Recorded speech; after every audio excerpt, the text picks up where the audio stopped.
My name is Herbert George Powless. I was born in Oneida, up on the hill where Percy Powless lived. That's my older brother. That was our grandfather's property way back in whenever. Did you want me to spell my name? Yeah, please. Okay. My name is Herbert, Herbert, George, Georg. Matter of fact, George, I named after George Washington. So I'm kind of a great man. I'm not great, but anyway, and my last name, Powlass. Give us the name of your parents and your mother's maiden name. My dad was Mark Noble Paulus. My mother was Margaret Stevens. I never knew if she had a middle name now. Margaret Stevens. Was her maiden name? Stevens, yeah, she was Stevens. Do you remember your grandparents at all? I remember my mother's father. His name was Ed Stevens. He died in 1950. He was 81 years old. My dad's mother and dad died 1910 or 1928, somewhere way back there. I never knew them. Did you know your the grandparents, the Stevens grandparent? I knew my mother's father, Edward Stevens, and he was an old man. I was a little kid, you know. He lived way back, what they call, I don't know what the hell they call that now today. You know that road where Ninhams live up here? What do you call that road? Overland? Overland. He lives way back there, and his wife, my grandma, she died, I think, in 1960. My mother said there was a flu epidemic in the world, and it killed a lot of people. My mother, and I guess she had a brother or sister that died when they were little in that particular. But that's all I ever knew or heard of them. What about your dad? You tell us something about your dad? Well, my dad, Mark Noble Paulus, see, one of the things about me and my family is my family, and I remember this back in the 40s, must have been maybe 47, 46, they welcomed the Mormon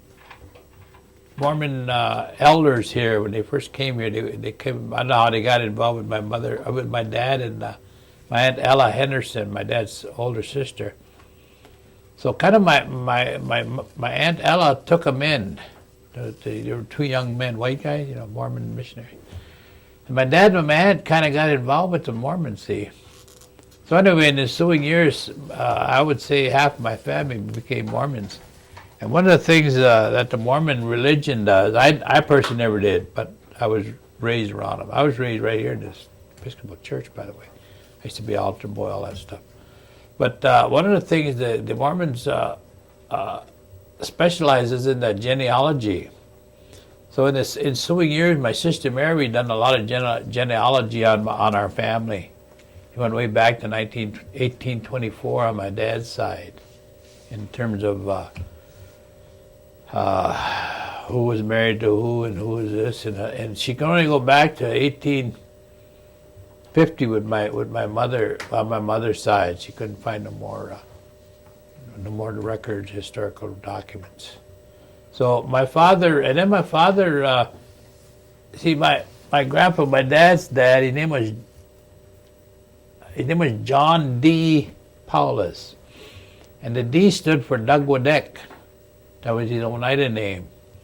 Then he had brothers, and one of his brothers was named William Powless, and he's the guy that donated this land, where this church is in the cemetery. He gave it to the Episcopal Church.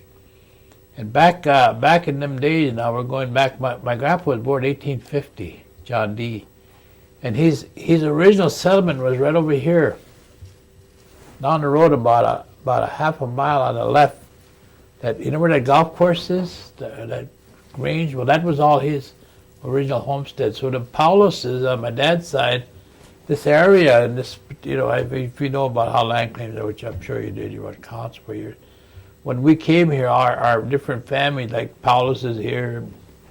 Matter of fact, my mother's Stevens family, they were way up there on that road I just told you, what was that? Overland? Over to the right as you're going north on Overland. Stevens family from her side, which is a lot of Stevens and Powless, that's where they had their original settlement. And my dad, he was, I talked to the old people there after I came back in 1985, and I talked to Amos and Margaret Hill, different people I remember when I was a kid. And they knew me, and they told me my dad, he had one of the first automobiles that Oneida ever had. My dad had a saloon. He used to have a saloon. Matter of fact, that saloon was right where Percy lives right now, on that corner, right by that Mormon church. My dad built a home there. That's where I remember that more distinctly. That's where I was born. I wasn't born and raised, but I was raised there. But before he built that home there back in the 20s, I guess, he had a saloon. And that had burned down. And I remember that foundation, there was a foundation there when my dad built that. And he was a saloon man, and then he was a farmer, and he also was the second tribal chairman of the Oneida tribe after 1934, that Reorganization Act. My dad was a pretty, from what I gather, my dad died in 1948. So when you're a little kid, and you're like just you're fortunate your dad grew up into your manhood, so you knew him as a man, I just remember my dad. He was just my dad, I was a kid, and but one of the things that I guess I had more of I wish you might call it fortunate today. When I was a little kid, there was Mark, my brother Mark, and my sister Marge, and then I had a brother Eugene. But back in them days, they were little bitty kids, So when my dad and Ma would go somewhere on a Sunday, they went visiting. They always took me along. I often question that even today. How come they always took me? They didn't take Mark and then I had an older sister, Dorothy, just a couple years older, and she never went. They took me. See, back in them years, when they went and visit, let's say, Lomas John or Joel House or Rose Skedder, now I'm talking, these people are old. My dad was about 25 years older than my mother. My dad was born in 1884. Now I'm talking 1945, 46, and them. And they go visit these older people, and they talking in, and me, a little kid, I'm sitting over here, but I have to be quiet. And these people are old people. They're talking Indian, and they're drinking tea and whatever, and so I got to be quieter. So I was trying to slip outside, maybe just play around in the woods or with a cat or a dog or something. But I always used to wonder how come all them years they always took me, and then I had to sit around the elders, and the elders, a lot of them. And you probably remember it too. They were, you didn't make noise, or you didn't talk, you didn't jump up and down like today kids would be playing and hollering. You didn't do that around elders when I was a kid, anyway.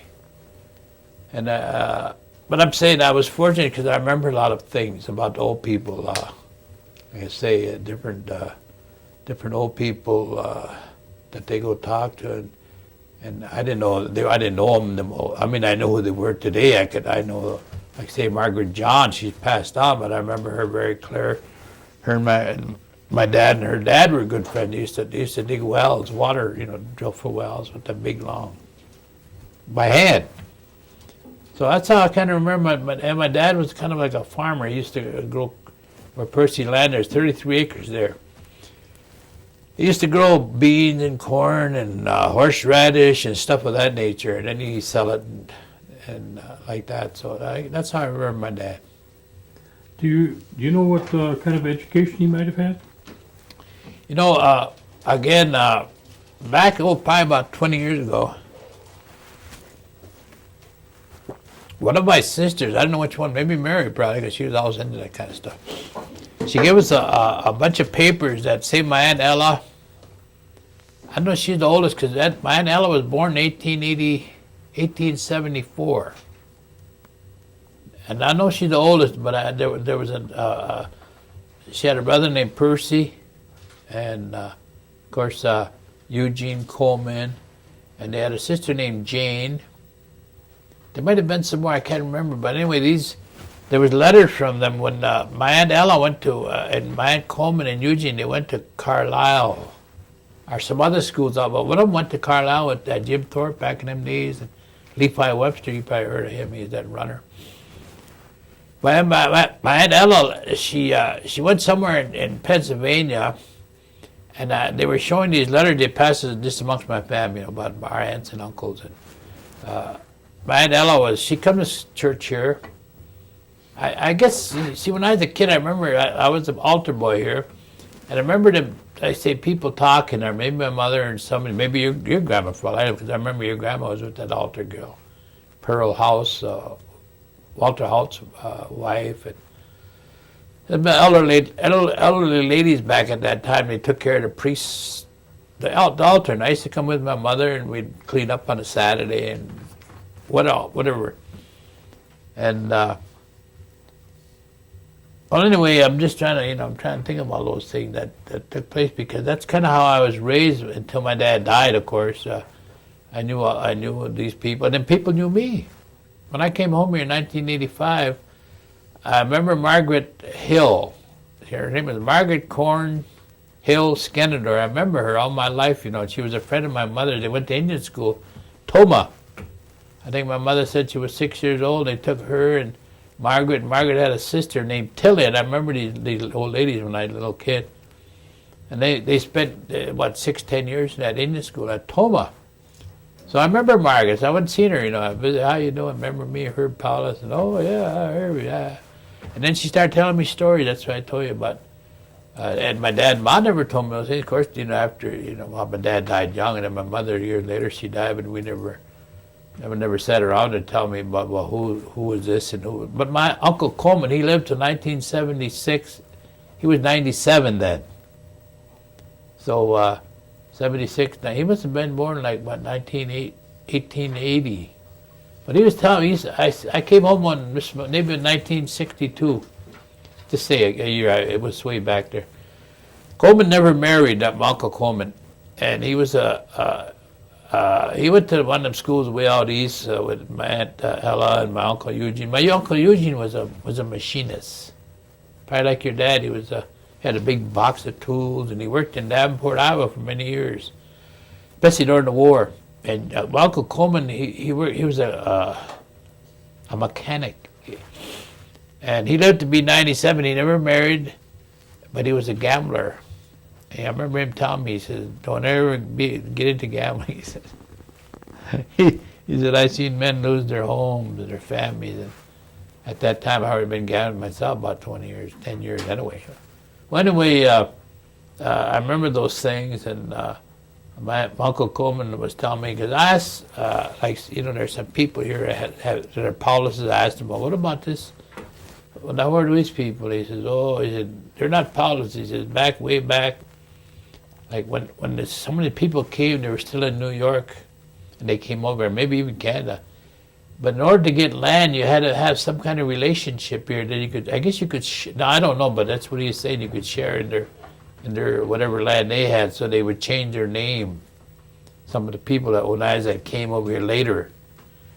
I guess my family, and probably your mother's family, your grandma's family. What was your grandma, Dockstader? Dockstader. Well, anyway, when they came here in that first, what they call it, first migration in 1822. First Christian party. Yeah. Then the second one, I guess, was the Methodists over there. But my uncle Coleman was telling me different things. And I asked him, well, what about, was there ever trees? Was there trees over here? Because all it was just how it is right today yet. That's how I remember it when I was a little kid, spikes and schraders and stuff like that. So I was asking him about, well, what about down the hill? Did you ever see woods here and all that? I would, all I remember just how it is today, it never changed. And he said, yeah, there used to be woods. And I guess it was in 1870. Some kind of law come passed where the Indians could sell their land. He started selling all their land to the white man. And then all them farmers come in, they start clearing all the land, all the wood, and today we have no woods. But them are things I remember of my dad and his. I had that one aunt.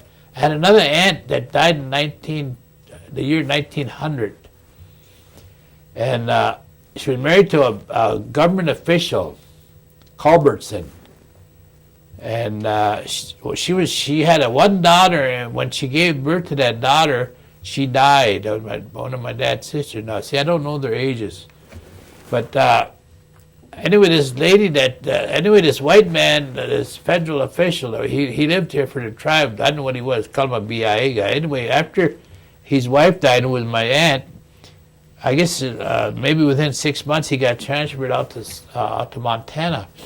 So he raised this daughter. He took his daughter with him, and he raised her out in Montana by the Gros Sioux. Anyway, this lady, her name turned out years later to be Margaret Wiley.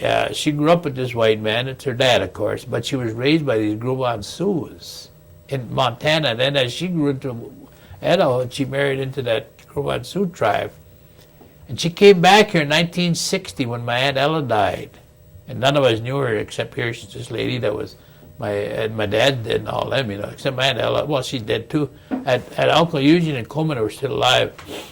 And that would have been her niece. And she turns out, years later, she kind of got into acting. She was in a movie one time. I remember seeing her with Burt Reynolds and just an old lady in a carriage. And she had a daughter that used to play in some of the Billy Jack movies. You remember Billy Jack?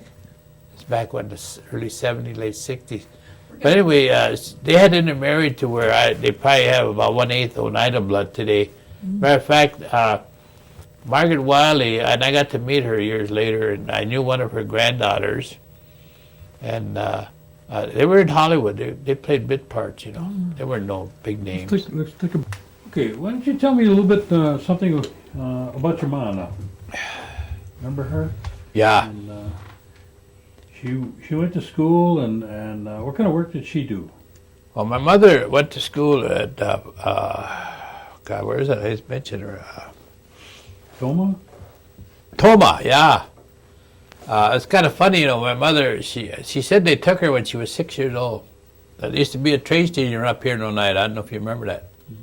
Well, anyway, that's where the Indians kids line up, when they had to come get them, and took her off on that train, And I guess she's there 6-7 years at that Toma school. But one of the things that was that happened to me many years later, my mother in that Toma school. Now she never told me nothing about nothing.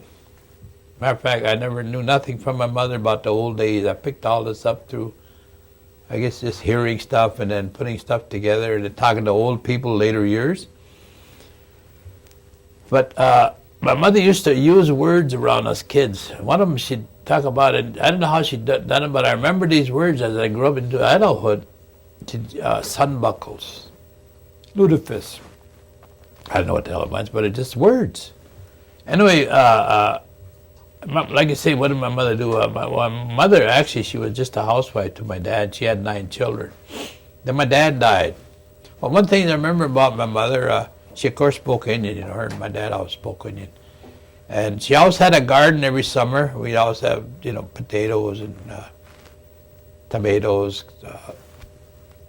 cucumbers and little corn, and stuff like that. Just a small garden. After my dad died, she went to work with your mother. I don't know if your grandma worked, but your mother's telling me she used to work with, my mother used to work with all them old ladies. They'd meet the bus there at Morgan's. And they go into town and work for the white people, cleaning their bathrooms or whatever the hell they call it. Because your mother tell me that one time, made a point how they made $1 an hour, $1 a day or something, And I know it wasn't very much because 20 years later I worked and I'd make 90 cents an hour. So I know they didn't make very much, they didn't make more or less. But I mean, my mother done that kind of work, cleaning homes and working in hotels and. But one of the things that years later, I went to service and all that, and come home. I never come home. I come back to Milwaukee. My mother moved there in 1954. So when I got in the Marine Corps, I lived in Milwaukee. I went to work at American Motors 1958. September 12th, I got a job there, and they were hiring. And back at that time, Eisenhower was the president of the United States, and we were in like a recession. I remember when I first got out, there was no work. I used to got to work in daily pay every morning, go down there and stand in line, try to get a job, I worked for 90 cents an hour just unloading boxcars and working in, what do you call them, where they plant lawns and that kind of stuff, or the paper box where they make paper in Milwaukee, Dowing Box. I worked there a couple of times. And anyway, I finally got hired, worked at American Motors, and I was working in the trucking department. I worked there 10 years, matter of fact. But anyway, in the course of my employment there, maybe 1959, a young fellow like my age, and so he come to work. His name was Dick Howlett. Him and I kind of become friends. We were talking. He was had been in the Korean War in Korea during 1951, etc. Anyway, we used to go out drinking after work and stuff like that, you know. And anyway, one day I mentioned something. I don't know how I mentioned it, but I mentioned something about sun buckles. What? Where'd you hear that word? I says, well, my mother used to mention that. I says, mention another word, ludicrous. Oh yeah. I says, wow. You know what them are? I said, no. I said, I have no idea what it is. My mother used to say those words around us when we were little kids. He said, well, sunbuckle, that's a cookie. That's a Norwegian word. He said, lutefisk is a fish, kind of a delicacy amongst Norwegians. He said, how'd your mother learn that? And I said, well, when she was a little girl, they took her to Indian school up at Toma. Oh, yeah, because he was from up in that area, and he's, well, not him, not his own mother and dad, but his family, and that's a Norwegian area up there. I can't remember the little place he was from. I remembered it, but anyway, them Norwegians, a lot of Norwegians worked in that Indian homes, were treating them kids. See, that's how my mother picked up that Norwegian language. And I met that guy, that Norwegian guy, years later, and he's telling me what those words meant. I knew some other words too, and he was really surprised. How could this Indian guy know about this Norwegian language? But that's how I learned it through my mother, who really didn't know anything about it either. You know, she just picked it up because those people that took care of the Indian kids up there, that they were Norwegians. I suppose they used their own language to each other, you know. That's how I wanted to mention that Norwegian language that I read to years later. Now, you say your mom and dad had how many children? 9. You want to give us their names? Well, my oldest brother was John, after his grandpa John. I don't know if he had a middle name. Then my second oldest brother was Percy, who was named after one of his uncles. Percy, there was a Percy. My dad had a brother named Percy. And then the next one was my sister Lorraine, my sister Mary, my sister Dorothy, my brother Mark, Dorothy, Mary, Dorothy, Mark, and then me, and then I had a sister named Marjorie and a brother named Eugene. See, what's kind of interesting, I guess, when you're young, like you were young one time too, but you find out in my family, anyway, they named all his children after somebody in my dad's side of the family. It was also my dad. My mother, she told me one time back in 1916, 17, there was a world epidemic of flu, and most of her family, her mother and her brother and sister, they died. So she was actually, except when she wasn't in government school, she was raised by her dad. And I guess he wasn't raised by him too long, because I think my mother was 16 or 17 when my dad married her, and he was 20 years older. This is what they told me, see, and they told me this. Now, I don't know if you ever heard this. You probably heard it if I know you're kind of a knowledgeable man around this tribal ways. Our tribal Indian Oneida ways, but they told me years ago Oneidas used to have prearranged marriages. And I would say my mother's 16, 17, she's probably a good-looking lady. My dad was an older man, got fixed up. My dad's dad was kind of what they told me. Margaret Deal used to tell me, because her dad was a big farmer. Their dads were men that had farmed, had land, and they done good. You know, they were. I guess you'd even say they were wealthy in their own way back at that time. You know, some Indians, most Indians I knew when I grew up, didn't have nothing. You know, me being one of them, they didn't have no land or nothing. Didn't farm. My dad was he was a matter of fact, that's how he died. He was farming up there, back in the back of Percy. There used to be a lot of rich land. It was that black dirt, and there was in the springtime, and it was heavy with what he called moisture.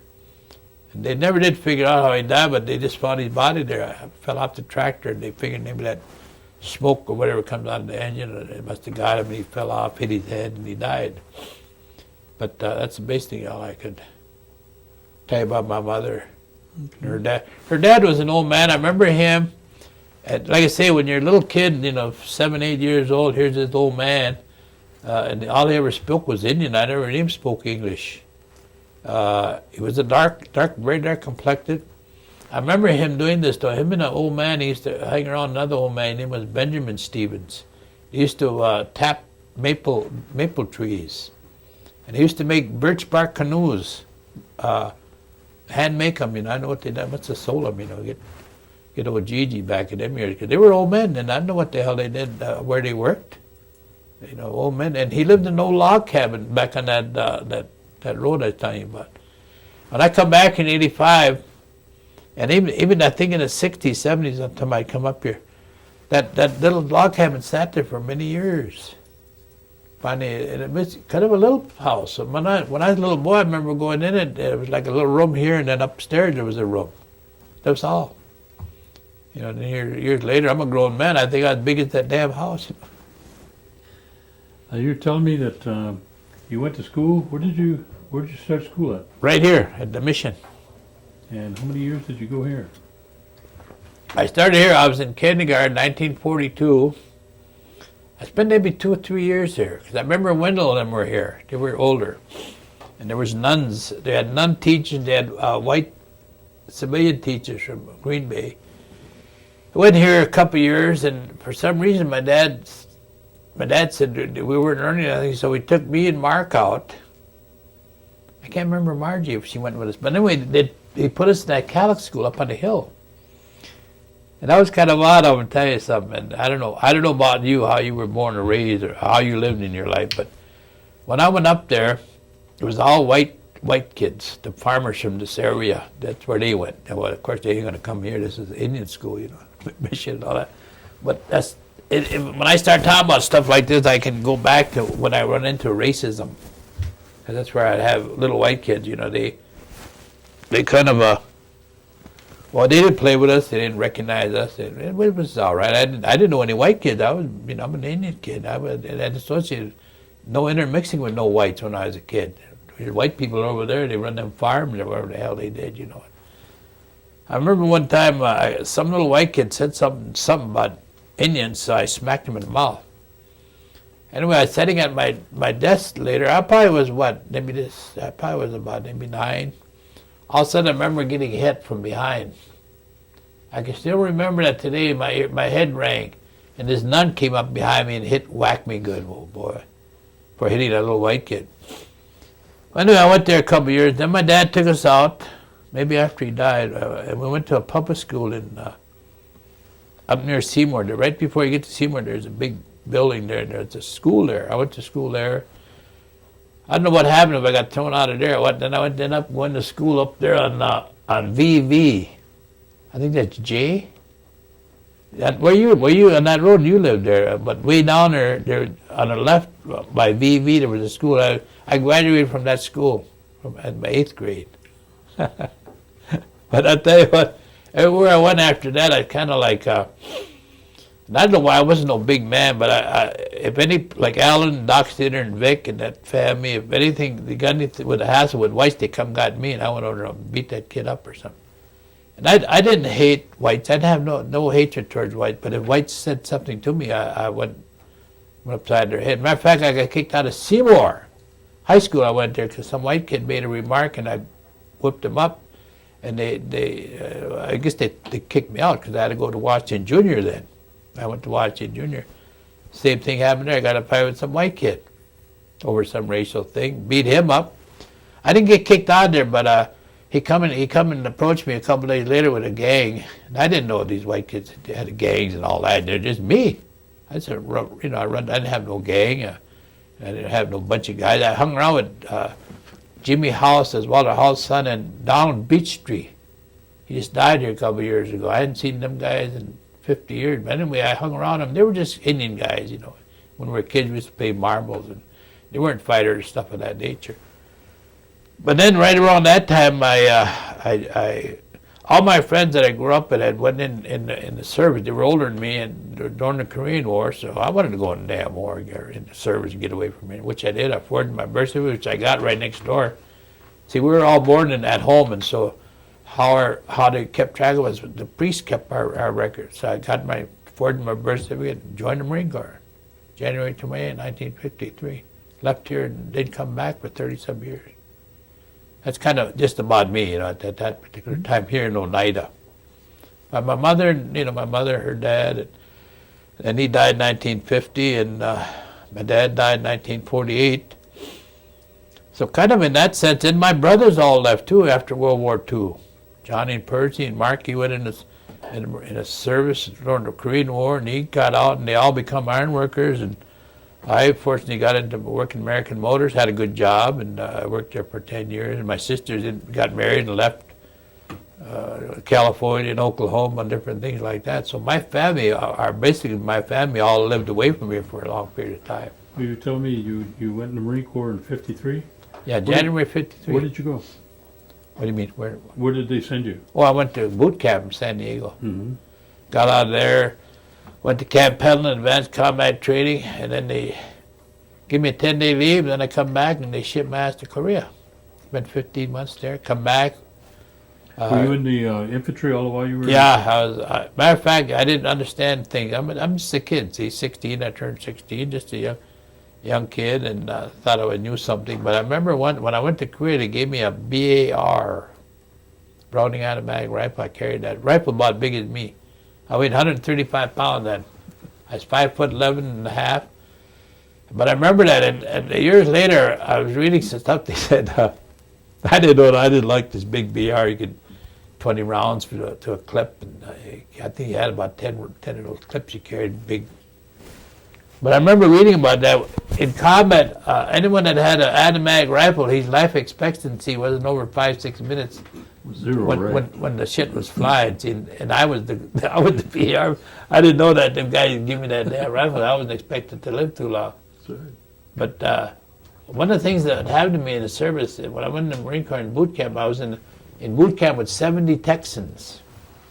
One black, one Mexican. And these Texans, I don't know if you were in boot camp, I'm sure. I don't know if you ever had any incidents with Texans, but Texans are really smart-ass guys. They know everything. Yep. They're toughest guys, but I think I fought with almost every one of them at one time or other. Later, after we got out of boot camp, matter of fact, I met some of them in Korea. And by that time, I kind of settled down, but they said, Chief, you're the damn meanest guy we ever seen. I mean, I wasn't very big, and I couldn't whip too many, but I'll tell you, if you opened your mouth, you had to fight.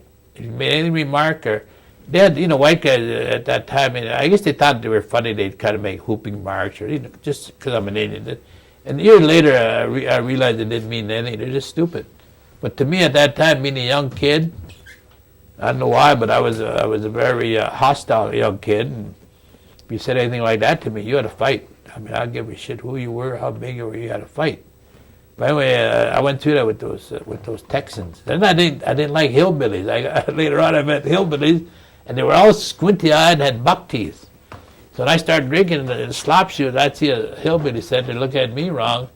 I'd go up and I'd smack him right in the goddamn mouth. We went to battle. It was kind of a hectic for me. I spent some hectic years in the Marine Corps. But later on, after I come back from Korea, kind of what you settle down a little bit. But I went through those things in my early years, and I went through it here in Oneida with these white kids, not heavy racing, but they'd make remarks about, say like a dirty Indian or something. When you came back from the Marine Corps, where did you go? Milwaukee. And I lived down south for 3 years. I stayed in Robinson County. It's over there, Lumberton. There was what they call, what the hell they call them Indians over there? Lumbees. I know you might have heard of them. Mm-hmm. I'm telling you, there was 90,000 of them. Matter of fact, they confronted the what do you call them? Them people. They wear white hoods. Ku Klux Klan. They had a confrontation in 1958 down there in Lumberton County. They were having a big Ku Klux Klan national meeting right across the border, which was South Carolina. And the Lumbees confronted those Ku Klux Klan, and they got all their rifles, their 22s, and their shotguns. They run them off. Right down Maxton, which is they don't have a reservation, but they live in that particular area, Lumberton County, Robinson County, And I lived with them for about 3 years with those Lumbees. And I think basically, I would say this, the majority of them were black. Because if you meet this guy, say them two over there, they're Lumbees. One of them would look just like him, like a white guy, and then the woman would look like a pure black guy, or black person. Very seldom did I meet one that had black hair, straight hair, but they claimed Indian, and they said they were interbred or whatever. Even today, I guess they're still trying to get the recognition. Yeah. Then I came back to Milwaukee, or I came home, which was Milwaukee. My mother lived there. Got a job, American Motors, worked there 10 years. And, got in the unions. I was a union official for many years. One of the probably only Indian that I've become active in the United Auto Workers, and dealt with that for a number of years. Got involved in politics. I used to interview the mayor of Milwaukee, Mayor Meyer. Later on, there was a Senator Proxmire, Senator Nelson. I interviewed them when they ran for office. I was on what they call a COPE committee. My group had taken over the politics and we had 12,000 members in our union back in them years. And I was kind of a big wheel. I was just a young man, but I become kind of a big wheel for a number of years in the union. And in 68, I quit and become an iron worker. And I met Clyde Belcourt and Dennis Banks, 1970. And I liked what they were doing. They were with the American Indian Movement. So then I joined that. I organized the American Indian Movement in Milwaukee. And I've done that for the next 30 years. Of course, in between Wounded Knee. Matter of fact, Wounded Knee, this February 27 will be 30th years that we took that over. I was there. I'm going back. On the 26th, I'm going out there with some friends. I haven't been back there since 1973.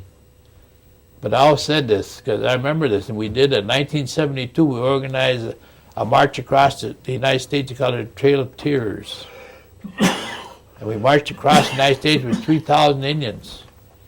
And it was to bring treaty rights to the front of American government. And then we took over the BIA building in 1972 on treaty rights. And then in 1978, we marched across it again. They call it the longest march. Again on treaty rights. Finally, the tribes start, I don't know, they must have got somebody together to find out about treaties, and they discovered, and you were probably part of that group, discovered they had the right to sell tobacco. They had the rights not to pay state tax. They had the rights to create these casinos out of that treaty right. Because I remember confronting Percy, Rick Baker, and some international guys from our national Indian leaders that the government had organized to fight Ames, because they said Ames was a bunch of radicals, militants, crooks, gangsters, drunkards, because we were bringing that knowledge about treaty rights together. And the government knew that someday these Indians are going to get smart and find out what the hell were in those treaties that they signed back in 1838. What was our treaty? White Buffalo Treaty? Buffalo Creek. And then the 1868 treaty, the Laramie Treaty, all those treaties, we found out what we actually had. And we were going to make them pay and stand up, and we did part of it. I was part of that, Gordy, I'm going to tell you that. I was part of it. I ended up going to prison for it, too. Spent 4 years in federal penitentiary for my role in some of those particular incidents. But today I'm here. I'm one of the probably only Oneidas that was active in those years, back through the 60s, 70s, during those years when we were protesting our rights to be people. When did you start a family? You know, for some reason, even today, yet, I'm pretty good health. I'll be 66 in a couple of days, but I've been in pretty good health most of my life. And I also attribute that when I was a young man, I told you, I don't know, for some reason, I like to fight. I actually loved fighting. I used to box. I boxed in the Marine Corps, and I boxed after I got out of service, and I loved to fight. For real, and to get hit in the face, nothing to me, or get like that, but, and one of the things I discovered years ago is I like to lift weights. And I was a little guy, skinny guy, and I'd be in physical shape lifting weights, let's say you and I get in a fight. Maybe you're a good fighter, but I'll tell you what, very few men ever whip me, face up, boxing, whatever, get down. When I was a little guy, you say you're a big guy, you grab me, you can throw me around. So one of the things I started doing is I started getting into weights heavy. So you and I get in a fight, I either hook you up with a left or a right, and I'd knock you down, knock you out quick. So one of the things I got into weightlifting. Then later years, in 1970, I organized the AIM chapter. I put together all called drug program, and I ran an Indian center. And one of the things I put in was weights. So for years, I used to lift weights. I used to do a lot of.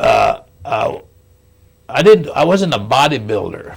For a lot of guys, they like to build bodies, flex their muscles. But I used to lift weights to gain power. So before I quit drinking in 1970, May of 1970, be 32 years is May. But prior to that, I used to be in the bars with all these tough guys. There's a lot of tough guys around, boxers. So I used to like to fight, but I had to have power. You hit a guy 2 or 3 times. I hit him once, he goes out. So I got into weightlifting, and I used to do a lot of weightlifting. I lifted weights right up until 1980.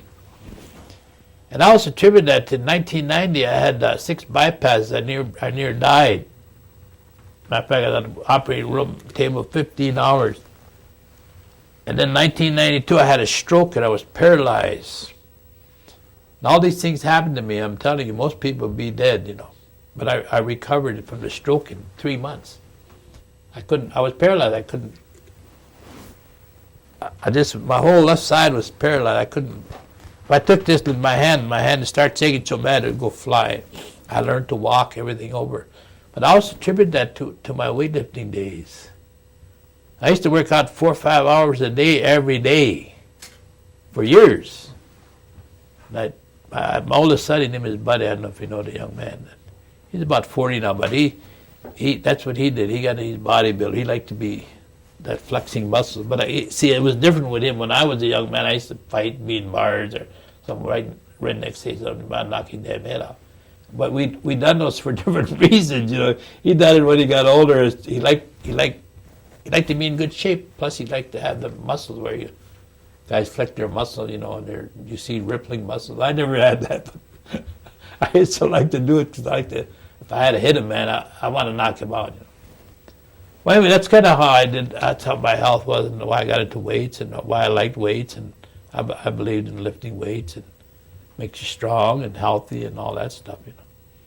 I should do it today yet. Did you ever start raising a family? Oh yeah, 1961. Matter of fact, I met the lady I married. I met up here. I came up one week and for some reason, whatever, and I met this lady, and she didn't drink. At that time, I drank, and anyway, I started courting her somehow or other, however, and we got married in March 18, 1961. We were married to 30 years. We got divorced in 1992, and we raised 6 children. Three girls, 3 boys. You want to give us their names? My oldest daughter's name is Georgia Ann, and I think she's 41 or 2 now.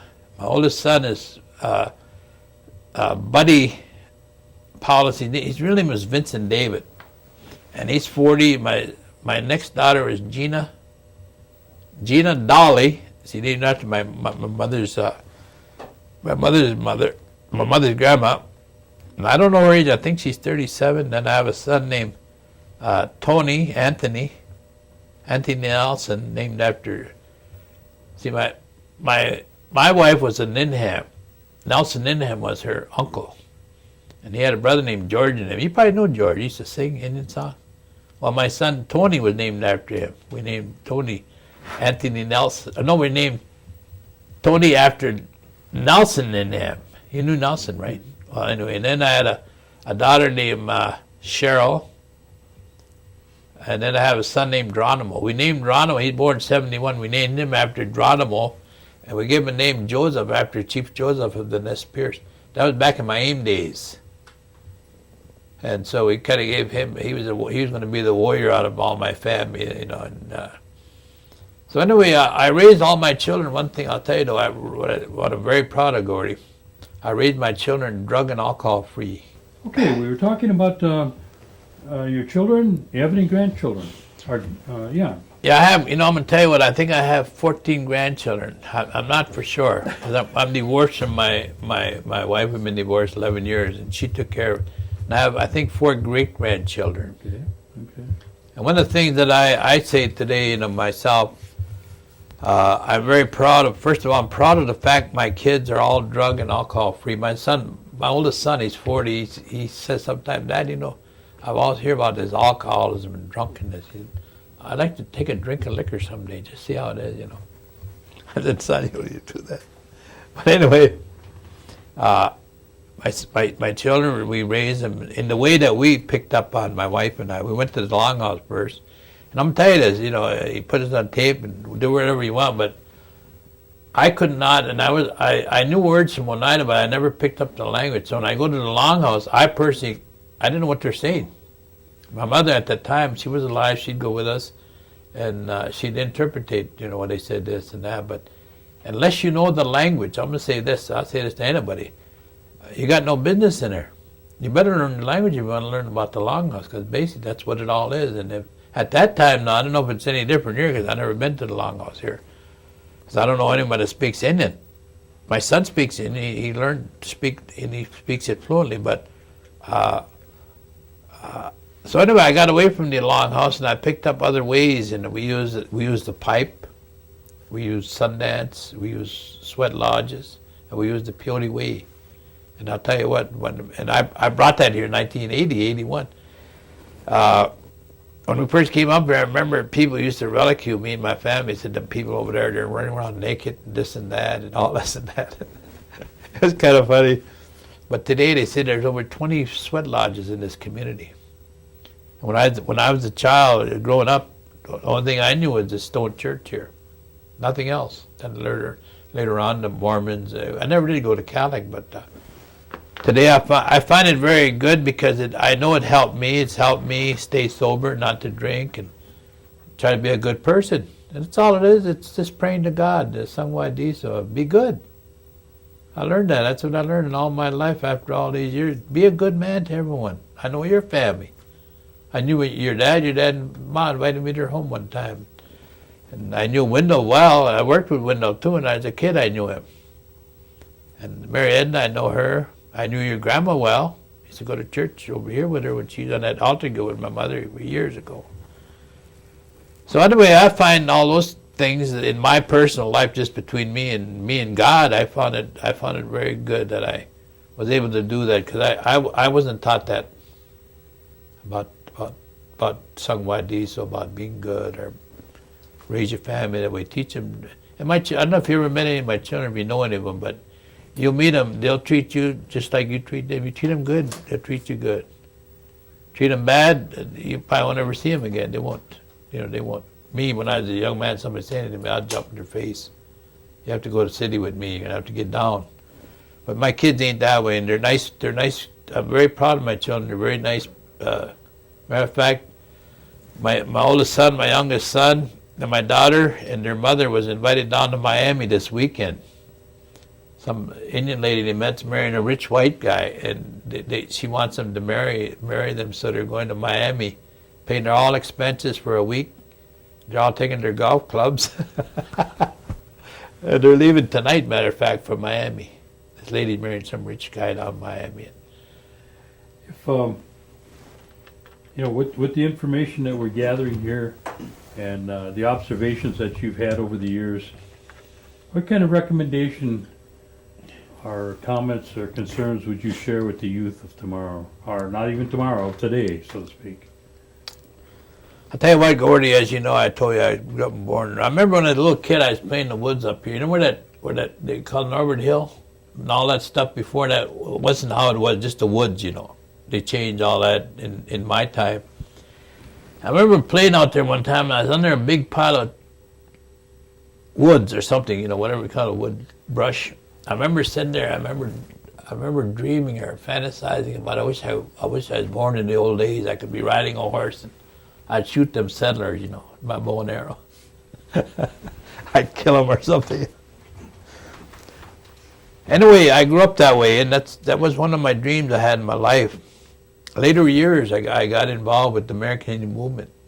Matter of fact, I told you I'm going out to Wounded Knee on the 26th of February. We took over Wounded Knee Hamlet. We had a war there for 71 days. People got killed. Our people, some FBI men got killed. And we actually had a war. They had the army there. I was one of the help organizers of that. And one of the things since I come back here to Oneida, and I was quite active in a lot of things. I was active in alcohol and drug abuse in the United States. I worked with many tribes throughout the country in that particular field. And one of the things that since I've been home, I've been told I should do, and I wanted to do, is I wanted to write a book about my own involvement with the American Indian movement. When I grew up, like I started to explain to some people one time, I got interviewed here not too long ago. Some guy writing a book about the Anna Mae Aquash murder. I knew Anna Mae, I knew her well during my time. And I said, they're telling me I should write a book, and I said I should write a book. The reason I want to write a book, because when I was a little kid, you say a young kid, 7, 8, 10, 12 years old, I couldn't go nowhere and get a book about Indians. I get one about Tonto or Lone Ranger, or some redneck guy that wrote something that never told nothing, the real truth about what happened to American Indians. Ongwe, Hungwe, Oneyatayage people, there's nothing in there about us, Gord. You know that yourself. Our own headlines got us how we helped George Washington at Valley Forge, but they didn't tell us what happened to us after that. What George Washington did to our people, starved them, burned their crops, so that eventually they had to go to the missionaries in order to get food and just to exist, and then how through that they were Christianized and assimilated. Through all that to get that land, that 6 million acres we had. They wanted that land. That's one of the methods they used. They never talk about that, but they talk about that picture on our stationery about helping George Washington. And that's wonderful, but no one ever says anything else about anything else. There's no books written about that. So my own particular things, right now they got a Potawatomi got a casino in Milwaukee. Biggest, and I guess they get $1,900 every 2 weeks per cab. But that casino they have, I got them. 1971, I took over a Coast Guard station here, and I had that land put in trust. Me, this Indian right here, put in trust by GSA. And the guy who helped me was a guy named John Crow, a BIA official. He helped me do that. And John Crow back in them days was really hated by guys like us, because he was BIA, an old Cherokee, been there 20, 30 years. But John Crow helped me put that land in trust. And after 2 years, I had it. I used it for a halfway house. Then I invited the Indian school. They didn't have penny one. I got them their first grant. I gave that land and that facility to the Indian school. This is yours. Now you got a school. Take care of it. And I pulled out because I had other stuff up in the city. That I lived in the city. I had my own offices. Anyway, over the years, and they sent me away. I went to prison over some Wounded Knee stuff. Anyway, years later, the school traded that land for another building up on the east side. Later on, what happened? That school went down the hill, went out. Some more Indians came in. They revived the school. And they found that land was in trust. That land, when they transferred, was put in trust. The land that they transferred was put in trust. And so later on, they came up here to Oneida. I remember the people, Pat Batista, Loretta Ford, a bunch of them. And then I knew them years later, but they weren't involved in no movement, nothing. And now they got involved in it. But then they came up to all the tribes. They come here to Percy, and they met and they said, we want you to come down and start a casino because we have this land in trust at Percy. They all said no, except the Potawatomi.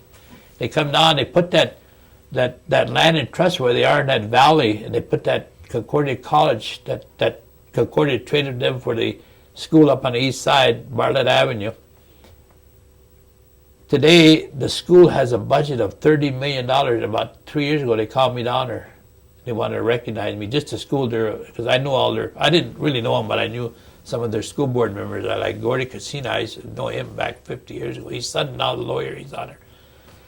the Potawatomi never recognized me that I did that. And I didn't do it for them or anything else. I did it for Indian people. But today they make hundreds of millions of dollars, and that school makes $30 million a year. And now I got them their first grant in 1971 for $85,000. Up to that they had nothing.